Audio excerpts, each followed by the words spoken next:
पर्यंत दाहो फोडून भजन म्हणायचं. अरे भजन म्हणता म्हणता देव होता येतं.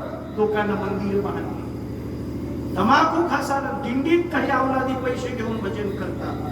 नरकात जासा दिंडीत आणि वारीत महाराज पैशाला हात लावले. कायेन वाचेन म्हणा आनंदाने देवाचं भजन करावं का?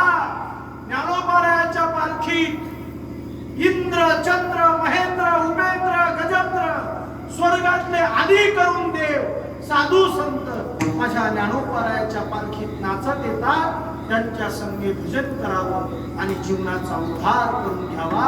म्हणून वारीला जा, तप साधना करा.